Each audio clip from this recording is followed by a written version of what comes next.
오늘 베드로 후서에 있는 말씀을 계속 공부하도록 하겠습니다. 베드로 전서 후서를 늘 읽습니다만은 제가 이번에 또 특별히 이 말씀들을 준비하면서 새롭게 받은 은혜들이 있어요. 정말 그 베드로가 이방 선교를 위해서 이렇게 쓰임을 받는구나 라고 하는 것, 그 로마에 가서 순교를 당하기까지, 그리고 또 이렇게 소아시아에 있는 교인들에게 간곡한 마음으로 이렇게 편지를 쓰면서 저들을 신앙으로 권면하는 귀한 이방인의 사도가 되었구나. 하나님께서 베드로의 마음, 성령께서 베드로의 마음을 이렇게 변화시켜 주셨구나. 참 그 새롭게 깨닫게 되고요. 또 베드로가 이렇게 많이 배우지는 못했습니다만은, 그러나 이 베드로서에 나오는 이 모든 말들 우리가 보면서 참 하나님께서 베드로에게 성령을 통해서 지혜를 주셨구나. 참 그런 것을 깨닫게 됩니다. 자, 지난번 베드로 전서에서 그 베드로가 강조했던 내용들이 있죠. 지금 핍박이 이제 로마로부터 시작해서 이제 점점 소아시아로, 로마 전체로 이제 그 퍼져가고 있는 그때 아닙니까? 그때에 그 성도들에게 이 어려운 시련을 끝까지 견디고 신앙을 끝까지 지켜라라고 하는 그런 간곡한 부탁의 말씀이 베드로 전서의 주된 내용이었어요. 그리고 단순히 그냥 시련을 견디는 것뿐만이 아니라 조금 더 적극적으로 그 말세를 맞이하는 성도들의 자세를 잘 가다듬어서 오히려 세상이 우리를 핍박하더라도 우리를 보고서 우리가 섬기는, 우리가 믿는 하나님께 영광을 돌리는, 저들은 정말 우리 달라도 뭔가 달라. 우리가 핍박은 하지만은 저들은 좀 뭔가 우리가 존경할 만해. 이러한 그 성도의 자세를 가지라고까지 베드로가 그 성도들에게 권면하는 내용들이 베드로 전서의 내용이었습니다. 자, 그런데 이 베드로 후서를 또 계속해서 쓰게 된 그런 동기가 있어요. 그것은 뭐냐면은 이제 막 시련이 막 닥치니까요, 시련을 당하고 있는 이 성도들의 입장에서는 이거 정말 마지막이 가까웠구나 라고 하는 그런 종말론적인 그런 생각이 가득하게 되었습니다. 이제 그럴 때에 종말론과 함께 주로 찾아오는 그와 같은 경향들이 있었죠. 지난번에 그 데살로니가 교회에 종말론이 이렇게 있을 때에 바울이 데살로니가 교인들에게 편지를 하지 않습니까? 그러면서 잘못된 종말론에 대해서 조심하라고 하는 사도 바울의 가르침이 있었어요. 그때 대강 우리가 기억합니다마는 종말론과 함께 잘못 오는 것이 뭡니까? 이제 뭐 세상 다 끝났으니까 이제는 그냥 뭐 마음껏 마지막까지 시간 얼마 남지 않았으니까 누리고 살자, 즐기고 살자, 뭐 그런 생각들. 그리고 또 그렇게 해서 해이해진, 도덕적으로 윤리적으로 또 해이해지는 그와 같은 그런 그 상태들, 그리고 세상의 모든 것들을 다 무시하고 이제는 그냥 모든 것들을 그냥 흥청망청하게 하는, 그러니까 마지막을 조심스럽게 겸손한 마음으로 기다리는 것이 아니라 그냥 마지막에 시간이 얼마 남지 않았으니까 이제 뭐 그동안에 못 해보던 거 다 하자든가 뭐 이러한 모든 것을 소망이 아니라 세상을 이렇게 등지는, 또 마음대로 살려고 하는 그와 같은 그 경향들이 데살로니가 교회에도 펴졌듯이, 마찬가지로 이 소아시아에 있는 이 교회에서도 지금 그러한 경향들이 있어서 사도 이 베드로가 보면서 베드로 후서를, 전서에 의해서 후서를 꼭 써야 되겠다라는 그런 생각을 가지게 되었다는 것이죠.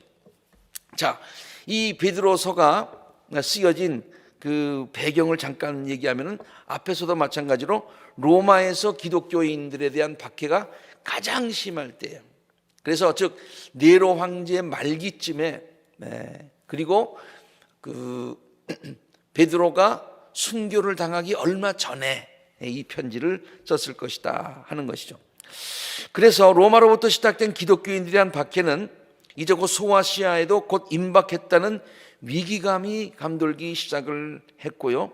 그래서 기독교인들 사이에는 이제 곧 말세가 임할 것이라고는 분위기가 있었어요.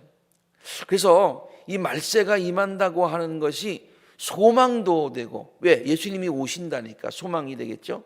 그런데 잘못된 종말론이 찾아와서 성들의 신앙을 흔들어 놓는, 그러니까 소망이 아니라 절망, 소망이 아니라 포기, 그냥 뭐 이렇게 어떤 성도답게 살아가는 것이 아니라 그냥 포기하고 살아가는 그와 같은 잘못된 종말론이 성도들의 신앙을 뒤흔들어 놓고 있었습니다.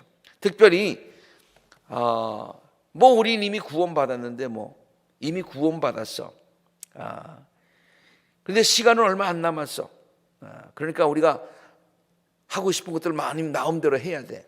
또 우리는 무엇을 하든지 이제는 이미 구원이 보장되어 있으니까 우리가 지금 하는 것들은 아무런 우리의 구원과는 상관이 없어 라고 하는 도덕무역론, 도덕적으로 살아가는 것, 선하게 살아가는 것, 이거 다 필요 없다라고 하는 그런 무역론이 그를 거짓 교사들이 가르치고 있었어요. 이 거짓 교사들이 도덕무역론을 얘기할 때는 뭘 강조하냐면은 하나님의 은혜를 강조합니다. 그 하나님의 은혜를 강조하는 것은 굉장히 좋지요. 그냥 솔깃합니다. 그렇지만은 하나님의 은혜를 잘못된 방향으로 해서 무슨 죄를 짓든지 간에 우리는 다 용서받는다. 뭐 이렇게 가르치는 것은 그것은 잘못된 것이죠. 도덕무역론까지 한다는 거예요. 성도들이 이미 영적으로 구원받았기 때문에 더 도덕적일 필요가 없다. 말세라고 생각하는 성도들에게 마음대로 살려고는 인간적인 본능을 부추기는 거예요. 인간적인 본능을 부추기는 그와 같은 도덕무역론을 가르쳤기 때문에 이제 막 혼란한 그런 상태에 있었습니다. 또한 그리스도의 재림 자체를 부정하는 사람들도 있었어요. 그리스도의 재림 자체를 부정하는 사람도 있었어요. 왜냐하면은 벌써 예수님께서 십자가에 달려 돌아가시고 부활 승천하신 게 33년이라고 한다면은 그 이후에 한 30년 세월이 지나고 나서 지금 네로 황제가 이 박해하는 그때 아닙니까? 한 30년이 지났는데 고독했다고 하셨던 예수님이 지금까지도 안 오셨단 말이에요. 그러니까 안 오실 거야 라고는 재림을 부인하는 그와 같은 사람들도 있었습니다. 베드로는 이러한 가르침을 경고하고요, 그리스도의 나라에 이르기까지 경건하게 신앙생활 할 것을 성도들에게 본서를 통해서 가르치고 있는 거예요. 예수님은 곧 오신다. 재림은 분명히 있다.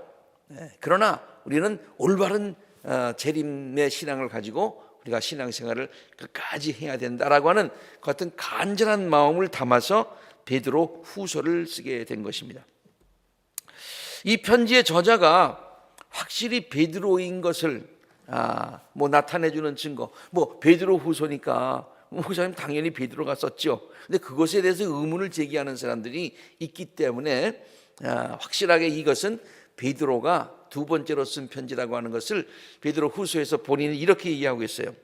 예수 그리스도의 종이요 사도인 시몬 베드로가 이 편지를 씁니다 라고 아주 처음부터 그렇게 얘기를 하고 있습니다.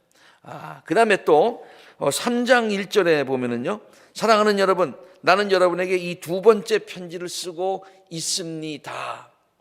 이 두 번째 편지를 쓰는 이유는 뭐냐? 나는 여러분의 기억을 되살려서 내가 가르쳤던 것, 복음을 받았던 것, 이걸 자꾸만 상황에 따라서 잊어버려. 여러분들로 하여금 다시 상기시켜주고 이 편지에 여러분의 순수한 마음을 다시 일깨워 주려고 하는 것입니다. 그렇게 그 편지를 쓰는 목적을 분명하게 얘기하고 있습니다. 그리고요, 또 이런 얘기를 하고 있어요. 우리는 그의 위엄을 눈으로 본 사람입니다. 그러니까 예수님을 직접 보았다. 예수님의 그 하나님 되심을 직접 보았다. 이게 지금 변화산상의 이야기를 지금 얘기하고 있는 거예요.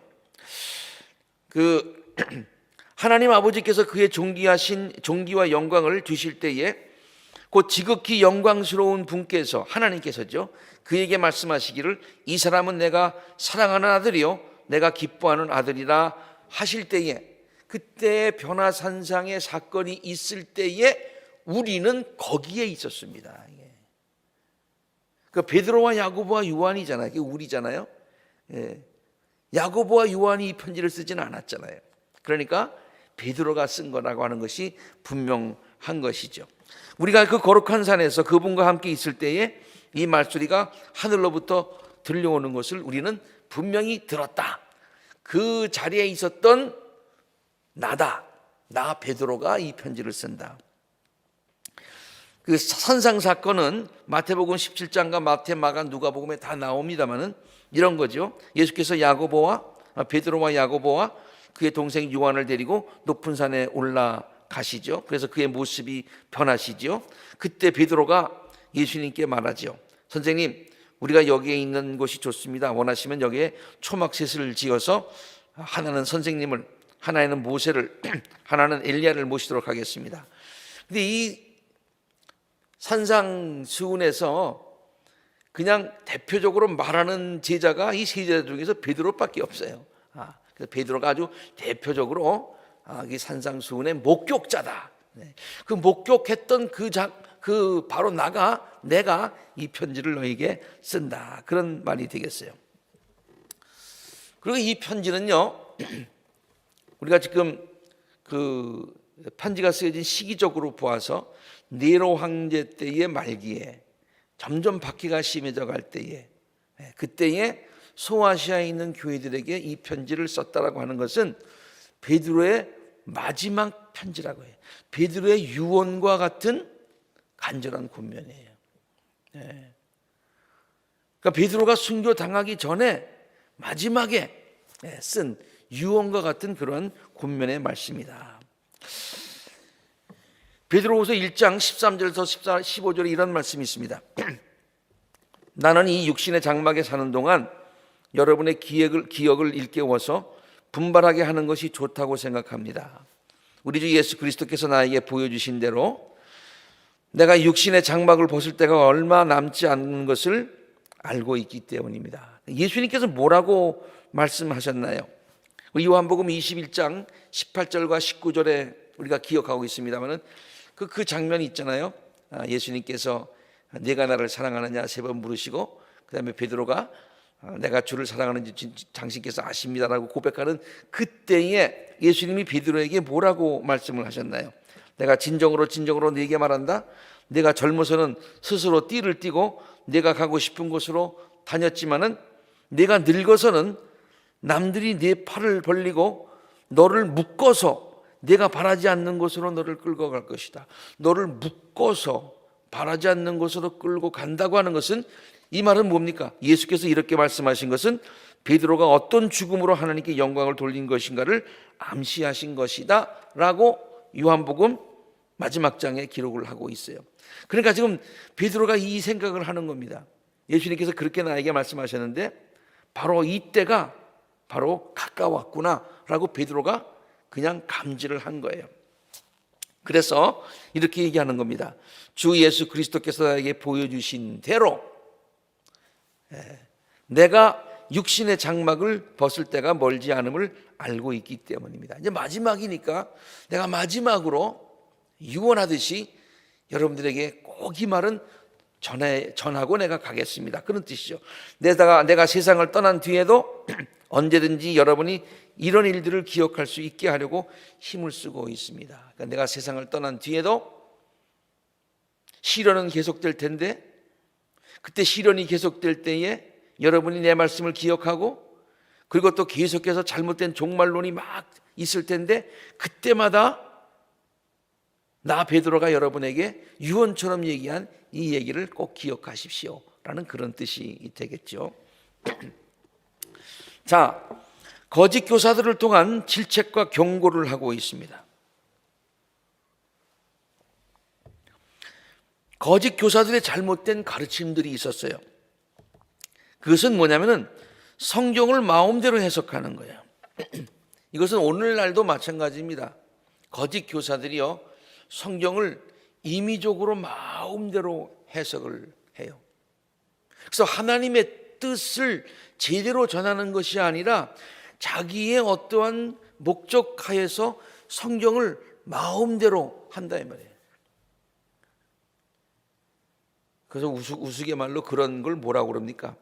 내가 복음이라고 그렇게 말을 하죠. 자기 마음대로 해석을 하는 거예요. 그래서 얘가 지난 우리 마틴 루터의 종교개혁 500주년 때에 이런 설교를 한 것이 여러분이 아마 기억하실 것이에요. 왜냐하면 그때는 하나님의 말씀을 구할 수가 없어서, 하나님의 말씀을 교회가 독점해서 성도들이 이제는 하나님의 말씀을 그때는 마음대로 대할 수가 없었어요. 그래서 하나님의 말씀을 이제는 모든 사람들에게 이렇게 나눠주는 것, 읽게 하는 것이 종교개혁의 가장 중요한 것. 말씀으로 돌아가자. 그런 의미에서 말씀으로 돌아가자라고 하는 운동이 종교개혁이었는데요. 지금은 말씀이 너무 많아요. 옛날에 캐톨릭에서는 미사는 말씀보다도 의식 중심이었어요. 찬양과 의식과 뭐 이런 것들, 기도 중심이었어요. 근데 그 이후에 설교가 중심이 되면서 하나님의 말씀이 많이 해석되게 되었어요. 근데 문제는 뭐냐면은 하나님의 말씀을 임의적으로 해석하는 사람들이 너무 많이 생겼다는 거예요. 그래서 어느 것이 진짜 하나님의 뜻인지 더 혼돈되게 하는, 옛날에는 없어서 지금은 너무 많았는데 그것이 제대로 번역되지 않아서, 해석되지 않아서, 그래서 다시 그런 의미에서 똑같은 말로 쓴다면 다시 본래의 말씀으로 돌아가야 되는 운동이 오늘날 우리 개신교회에 꼭 필요하다라는 말씀을 드린 것을 기억할 겁니다. 근데 그 당시에도 하나님의 말씀을 임의적으로 해석을 해서 성도들을 미혹하는 사람들이 굉장히 많이 있었어요. 여러분이 무엇보다도 먼저 알아야 될 것이 이것입니다. 성경의 모든 예언은 마음대로 해석해서는 안 됩니다. 내가 복음을 식으로 해석해서는 안 된다는 얘기예요. 예언은 언제든지 사람의 뜻에서 나온 것이 아니라 사람들이 성령에 이끌려서 하나님께로부터 오는 말씀을 받아서 한 것이니까 정말 하나님의 뜻이 무엇인지 깊이 묵상하고 깊이 연구하고 책임 있게 하나님의 본래 뜻을 깨달으려는 노력이 필요하다. 지금 잘못된 종말론을 가르치는 많은 거짓 선지자들이 있는데, 거짓 선생들이 있는데, 그것은 하나님의 말씀을 임의로 해석하는 거다. 그러면서 이런 얘기를 하고 있어요. 바울은 모든 편지에서 이런 것들에 대해서 말하고 있는데 그 가운데는 알기 어려운 것들이 더러 있어서 무식하거나 믿음이 굳게 서지 못한 사람은 다른 성경을 잘못 해석하듯이 그것을 잘못 해석해서 마침내 스스로 파멸에 이르게 한다. 그런 얘기를 하고 있어요. 제가 더 서두에서 말씀드렸습니다마는 사도 바울이 그 바울 서신 여러분 보시면은 읽어보시면 특별히 데살로니가 전서, 데살로니가 후서에서 종말론에 대해서 굉장히 많이 가르치고 있습니다. 그 종말론에 대해서 가르치고 있는데 우리도 지금 해석할 때 참 어려운 해석들이 많이 있잖아요. 그런데 초대 크리스찬들이 그 얼마나 어렵겠어요. 그래서 그것을 잘못 해석해서 그것을 잘못 이해하는 사람들이 꽤 많이 있더라, 그런 얘기예요. 그러니까 이 편지를 베드로가 이런 얘기를 하는 걸 봐서 벌써 베드로는 바울이 쓴 데살로니가 교회에 쓴 그 편지의 내용조차도 이 시대는 알고 있었다는 얘기죠. 그렇죠? 네. 그래서 그래서 여기 보세요. 베드로후서 다른 성경을 잘못 해석하듯이 그것을 잘못해서 마침내 스스로 파멸에 이르게 말게 되었다. 그냥 바울이 가르친 종말론을 바울이 잘못 가르쳤습니다 이렇게 얘기한 게 아니에요. 바울이 가르친 종말론이 우리 이 많은 성도들에게 잘못 그 해석이 돼. 왜냐하면 그 가운데는 알기 어려운 것들이 더러 있었기 때문에, 또 사람들이 그 믿음에 굳게 서지 못했기 때문에, 그리고 또 그 무식했기 때문에 그러는 거예요. 예. 그러니 올바른 종말론을 바르게 갖는 것이 중요하다 이렇게 얘기를 하는 것이죠. 또 저들이 어떠한 그 잘못된 가르침을 하고 있는 거 아니 그리스도의 재림 자체를 부인하는 거예요. 서두에서 잠깐 말씀드렸듯이요, 이렇게 얘기하는 거예요. 마지막 때에 조롱하는 자들이 나타나서 자기의 욕망대로 살면서 여러분을 조롱하여 이렇게 말합니다. 자기들은 하고 싶은 대로 막 해. 그러니까 종말론적인 사람들 뭐예요? 그리스도께서 곧 오시기 때문에, 재림하시기 때문에 우리가 정말로 성도답게 모든 것을 절제하며 산다라고 하니까 종말로 믿지 않는 사람들이 하이야 뭐 종말이 오긴 뭐가 오느냐, 그리스도가 다시 오신다는 약속이 어디 있느냐, 조상이 잠든 뒤로 만물은 처음 창조 때부터 항상 그대로다. 뭐 종말이 오긴 뭐해, 세상이 망한다고 했는데 망하긴 뭐해, 옛날과 똑같잖아. 예수님께서 곧 오신다고 했는데 지금까지 뭐 오신 적 있어? 곧 오시긴 뭘 오셔? 라고 하는 그와 같은 생각들. 사실 그래서 그때 예수님이 곧 재림하신다고 그래서 모든 사람들이 전부 다 자기 재산을 팔고 함께 공용하면서 살았던 기독교 공동체를 만들어서 산 적도 있었잖아요. 참 아름다운 모습입니다만은 그들 가운데는 어떤 사람들은 그리스도께서 오시지 않아서 실망하고 그리고 또 시험에 든 자들이 있었단 말이에요. 그러니까 그런 것들을 지적하면서 그리스도께서 오시지 않는다. 지금도 마찬가지예요. 많은 사람들이 2000년 전부터 오시겠다는 예수님이 지금까지 안 오셨는데 무슨 종말론이냐 라고 얘기하면서 종말은 없다라고 얘기하는 사람이 요새는 더 심하죠. 그 다음에 도덕무용론을 주장합니다. 이거 서두에서도 말씀드린 내용입니다. 그들은 거짓 선지자들이 얘기하는 거짓 교사들이, 그들은 허무맹랑하게 큰 소리로 칩니다. 그들은 그들의 생활을, 그릇된 생활을 하는 자들로부터 가까스로 빠져나온 사람들을 육체에 방종한 정욕으로 유혹하여 뭐 그냥 인간의 본성을 이렇게 자극하는 거죠. 그들은 사람들에게 자유를 약속하지만 자기들은 부패의 종이 되어 있어요. 그래서 뭐 적당히 살아도 된다, 우리는 다 용서받았다, 뭐 이런 가르침을 가르치고 있다는 얘기입니다. 근데 이렇게 가르칠 뿐만이 아니라 거짓 교사들을 보면은요, 하나님의 말씀을 잘못되게 가르치는 사람들의 특징이 있어요. 참 그런데 이상하게요, 그렇게 잘못된 가르침을 따라다니는 사람들이 있다는 거예요. 가끔 뭐 한국의 그 TV 프로 가운데 뭐 이것이 알고 싶다든지 무슨 뭐 추적이라든지 뭐 그런 거 있잖아요. 어떤 사건을 계속 파헤치는 거. 그러니까 정확한 그 이름은 잘 기억 못 하겠습니다만은 그때의 제목을 보면서 관심 있게 한 번씩 보는 것들이 있어요. 그것이 뭐냐면 교회에 관련된 것, 그 다음에 또 뭐 잘못된 이단들에 관련된 것, 그런 것들에 대한 그런 것들을 방영하는 때가 있더라고요. 그것을 보면서요, 정말로 안타깝더라고요.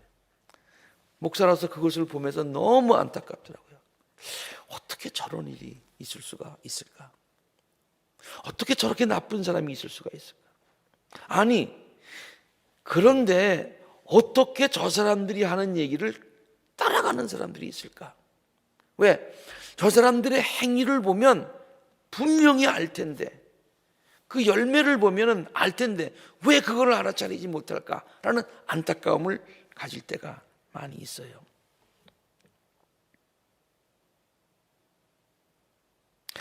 저들이 어떤 행위를 하냐면요, 전에 이스라엘 백성들 가운데서 거짓 예언자들이 일어난 것과 같이 옛날에도 거짓 예언자들이 많이 있었다는 거예요. 여러분 가운데도 거짓 교사들이 나타날 것입니다. 그들은 파멸로 이끄는 이단을 몰래 끌어들일 것입니다.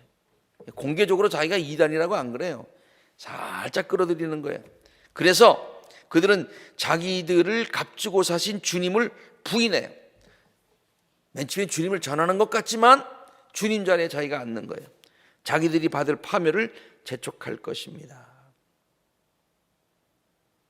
그래서 뭐 어떤 인터뷰를 한번 봤는데, 당신 그 목사라고 그러는데 우리가 쭉 뒷조사를 해보니까 목사 안수 받은 적이 없는데 어디서 목사가 되신 겁니까? 그렇게 물어보니까 나는 그런 목사가 아니라 우리 성도들을 목숨처럼 사랑하기 때문에 목사입니다. 그렇게 얘기해. 목숨처럼 사랑해서 목사래. 이게 보통 사람들이 생각하는 목사는 자기는 다르다는 거예요. 말이 되는 것 같기도 하고 안 되는 것 같기도 하고. 그런데 따라가는 거예요. 그가 감옥에 가면 말이죠, 의를 위해서 핍박을 받는 것처럼 그렇게 그냥 또 막 성도들이 모여가지고 철야 기도를 하고 말이에요. 네? 그 다음에 그분이 거기서 무슨 편지를 갖다 쓰면 옥중서신이라고 그러고 말이죠. 참 이해가 되지가 않아요. 그런 일들이 그때도 많이 일어났다는 거예요. 그들 때문에 진리의 길이 비방을 받게 되는 거예요. 그들 때문에 다른 교회가 비박받아요. 그들 때문에 다른 신실한 주의 종들이 핍박을 받아요. 또 그들은 탐욕을 품고 그럴듯한 말로 여러분의 호주머니를 털어갈 것입니다. 그들이 노리는 게 있다는 거예요. 호주머니를 노린다는 거예요. 뭐 누굽니까? 뭐 이름도 기억 안 나는데 대통령 여러 번 출마했던 뭐 그 사람, 뭐 자기가 뭐 공중에 뜬 데나 어쩐 데나 뭐 그런 사람 말이죠. 그 사람이 뭘 팔고 댕기면서 그거 전부 다 돈과 관련되어 있는 것들이에요. 예? 그 사람뿐만이 아니에요. 얼마나 많은지 몰라요. 그들은 대낮에 흥청거리면서 먹고 마시고 마시는 것을 낙으로 생각하는데요. 그들은 티와 흠투성이에요. 그들은 여러분과 연애를 가질 때에도 자기들의 속임수를 즐깁니다. 그들의 눈에는 음료만 보인대요. 아니, 하나님의 말씀을 가르친다 그러면서 보이는 게 음료뿐만 밖에 없다니. 그들은 죄짓기를 그치지 않습니다. 그들은 들뜬 영혼들을 유혹하는 거예요. 이게 영혼이 자기의 믿음이 들떠 있으면 그런 사람들을 유혹한다는 거예요.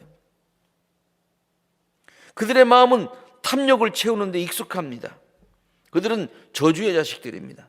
그들은 바른 길을 버리고 그릇된 길로 갔습니다. 지금 베드로가 마지막에 유언처럼 성도들에게 얘기하는 것이 뭐냐면 거짓 선생들에게 넘어가지 말아요.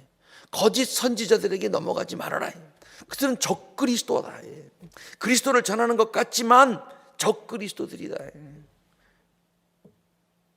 잘못된 종말론을 가르치는 그들에게 속지 말아라. 속지 말아라. 저들은 개가 자기가 토한 곳을 도로 먹듯이, 돼지는 몸을 씻고 나서 다시 진탕에 뒹굴듯이 저들은 계속해서 죄를 밥 먹듯이 반복해서 짓는 그와 같은 사람들이니까 그들의 행위를 보고, 그들이 말하는 걸 보지 말고, 말은 그럴듯하게 하는데 그들의 행위를 보고 그들이 전한 말도 의심하면서 따라가지 말아라 라고 얘기를 하고 있는 거예요.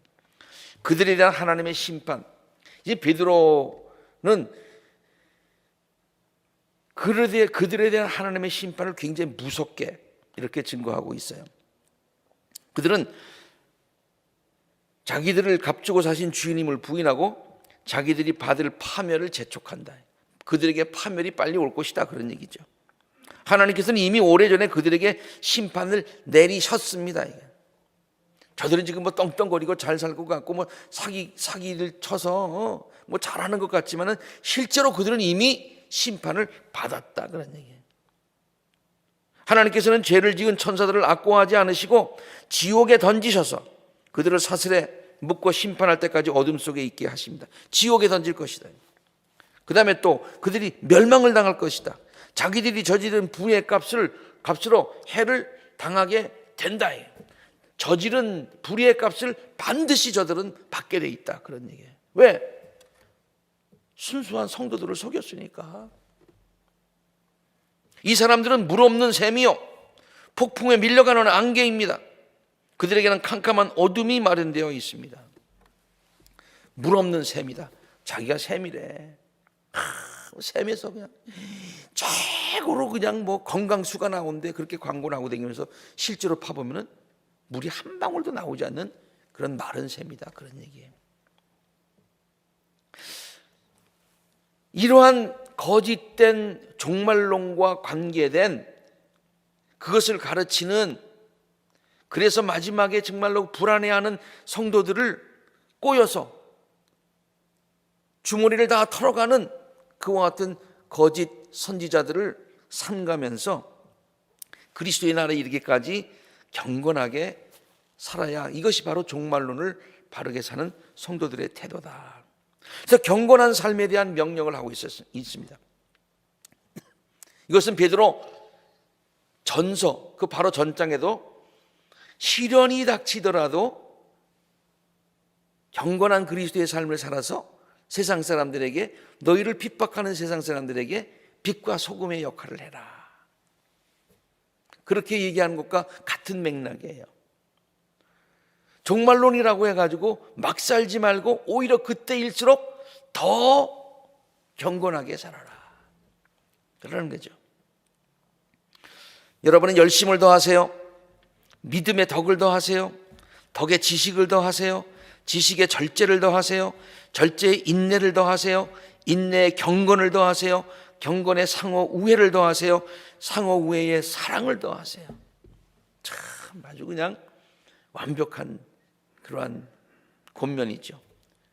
이런 것들이 여러분에게 갖추어지고 넉넉해지면 여러분은 우리 주 예수 그리스도를 아는 일에 게으르거나 열매를 못 맺는 사람이 되지 않을 것이다. 이렇게 되면은 의의 열매가 자연히 여러분들에게 맺혀질 것이다.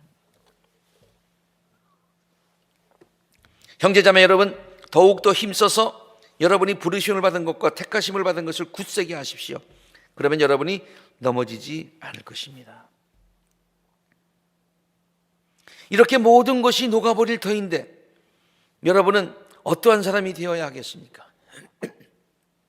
마지막 때 어떠한 사람이 되어야 하겠습니까? 여러분은 거룩한 행실과 경건한 생활 가운데서 하나님의 날이 오기를 기다리고 그 날을 앞당기도록 해야 되지 않겠습니까? 사랑하는 성도 여러분, 여러분이 이것을 기다리고 있으니만큼 티도 없고 흠도 없는 사람으로 아무 탈 없이 하나님 앞에 나아갈 수 있도록 힘쓰십시오. 마지막 때일수록 막 살지 말고 더욱더 순결하게 티도 없고 흠도 없고 아무 탈도 없이 하나님 앞에 나설 수 있도록 그렇게 노력해라, 그런 얘기예요. 성도들이 경건하게 살아야 될 이유에 대해서 베드로는 계속해서 이렇게 가르치고 있습니다. 뭐냐면은 그리스도께서는 신적 권능으로 우리에게 생명과 경건에 이르는 모든 것을 주셨는데요, 그것은 여러분이 세상의 정욕 때문에 부패하는 사람이 아니라 신적 성품에 참여하는 사람이 되게 하기 위해서다. 하나님께서 우리들을 부르신 이유는 하나님의 거룩한 성품에 참여하는 자가 되게 하기 위해서 우리를 불렀다는 거예요. 그러니까 마지막이라고 해가지고 그냥 막 사는 것이 아니라, 이런 정욕대로 살아가는 것이 아니라 그것을 이루기 위해서 계속 노력하는이 마땅하지 않겠느냐, 그런 말씀이죠.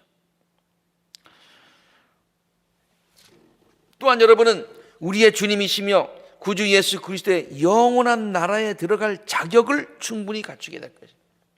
나중에 영원한 나라에 들어가게 될 텐데 그때 가서 부끄러운 구원이 아니라 그와 같은 자격을, 그렇다고 해서 자격이 있어야 구원받는다, 그건 아니에요.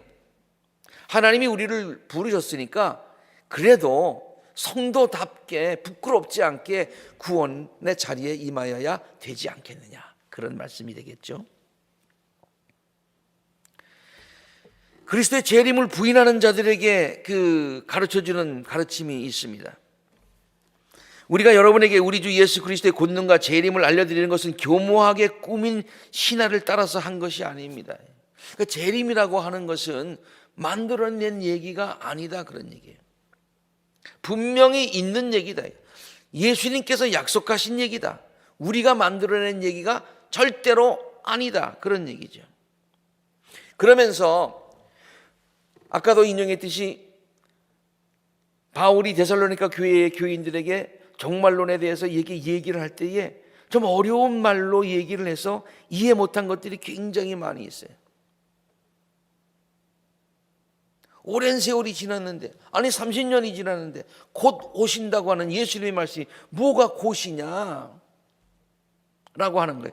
그때에 아주 이 베드로가 놀라운 진리의 말씀을 증거하고 있습니다. 이 한 가지만은 잊지 마십시오. 여러분, 주님께는 하루가 천년 같고 천년이 하루 같습니다. 하루가 천년 같고 천년이 하루 같습니다. 우리는 천년 그러면은 굉장하죠. 근데 주님께는, 아니, 우리가 영원한 세계에 들어간다고 하는 것은 우리가 시간과 공간의 제약을 받지 않는 곳에 들어간다는 얘기예요. 여러분 이해가 가십니까? 우리는 지금 공간의 제약을 받고 있어요. 그게 무슨 말입니까? 우리 여기 있으면서 한국에 지금 있지 못해요. 왜? 공간의 제한을 받고 있기 때문에. 한 군데, 한순간에 한 군데밖에 없어요.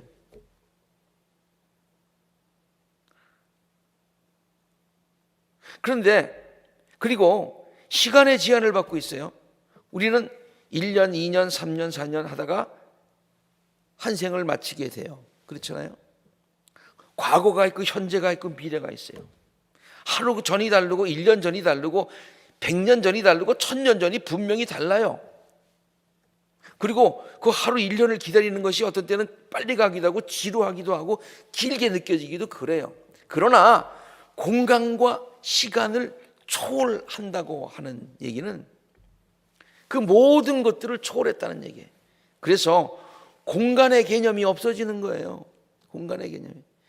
저는 이런 생각을 해봤어요. 공간의 개념이 없어야 하나님께서 우주를 지으신 그 의미가 있다고 생각해요.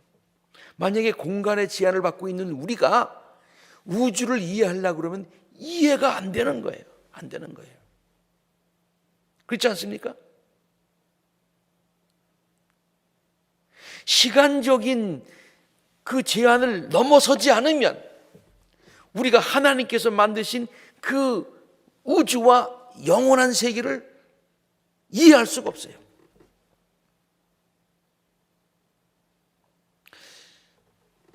저는 그 다큐멘터리 가운데 참 즐겨보는 것이 있어요. 잘은 모릅니다만은 우주에 가는 것을 가르치는 것을 굉장히 좋아해요. 너무너무 신기해요. 빛이 1초에 지구를 7바퀴 반을 돈대요. 우리가 한 바퀴 돌려면 얼마나 걸려요? 이건 뭐 상상도 안. 그런데 1초에 7바퀴 반을 돈대요. 근데 우리하고 태양하고 우리 작은 태양계만 보더라도 태양에서 여기까지 오는 빛이 그 빛의 속도로 8분을 온다는 거예요. 8분을. 그래서 빛이 그 입자가 태양에서 나오는 입자가 지구까지 도착하는데 8분 내지 9분이 걸린다는 거예요.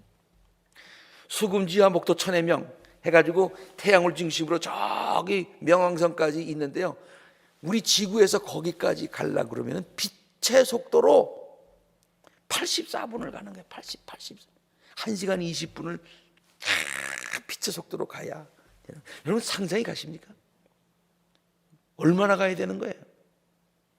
우주선 타고 얼마나 가야 되는 거예요? 이게 상상이 안 된다는 거예요. 그런 태양계가 엄청나게 많다는 거예요. 그래서 어떤 경우에는 어떤 별 얘기를 하는데 말이죠. 여러분 억만광년이라는 말 들어보셨어요? 빛을 타고 1년을 달리는 것을 일광년이라고 그래요. 억만광년은 그러니까 억만 년을 달린다는 거예요. 그것도 빛의 속도로 지구를 7바퀴 반을 돌면 씩 하는 그걸로 억만 년을 가니 우리가 시간과 공간의 제한을 받고 있으면은 이게 뭐 상상이 안 되는 거죠. 네. 그런데 저는 그렇게 분명히 믿어요.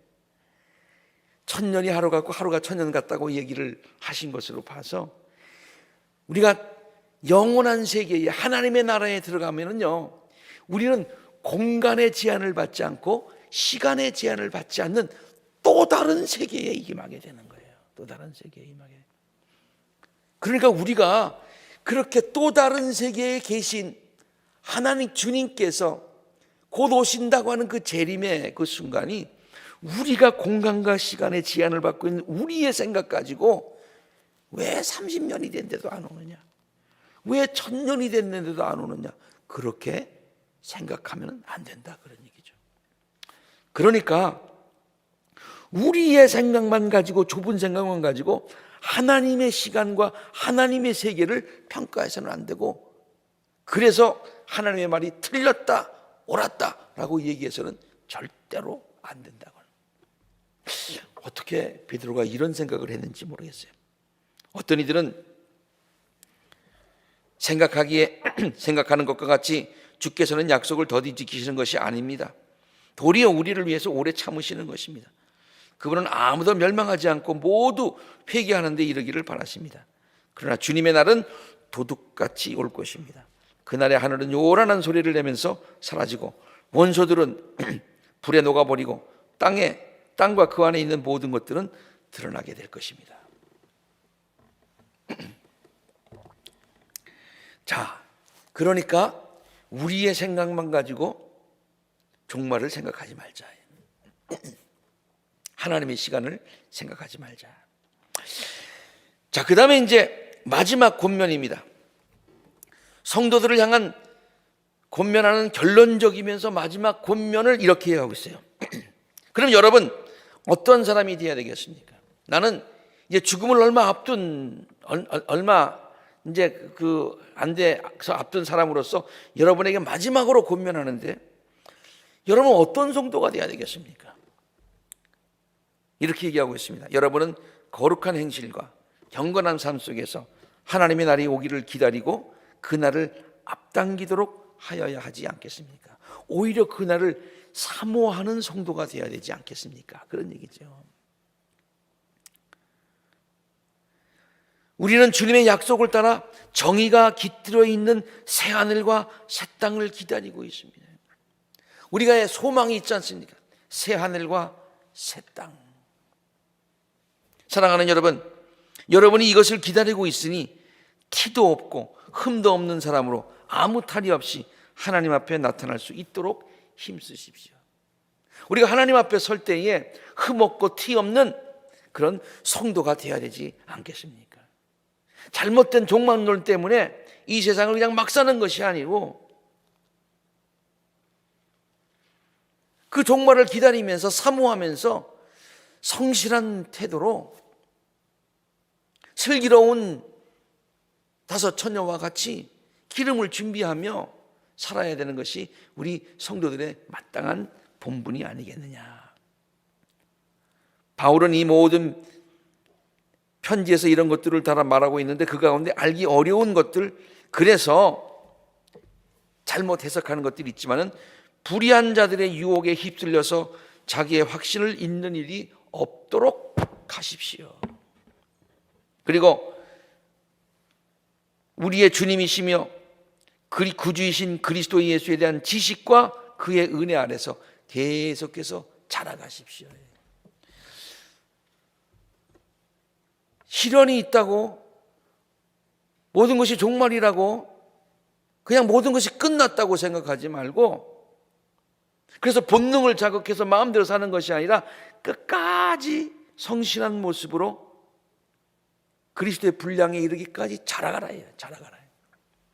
이것이 마지막에 죽음을 얼마 앞둔, 얼마 이제 안 있어서 죽게 되는 그 같은 베드로가 사랑하는 성도들에게 간절한 마음으로 유언과 같이 한 권면의 말씀입니다. 이 말씀이 우리 모든 성도들에게도 동일하게 주어지는 귀한 권면의 말씀이 되기를 바랍니다. 아멘. 다음 번에는 이제 요한 1서, 요한 2서, 요한 3서 계속해서 공부하도록 하겠습니다. 기도하겠습니다.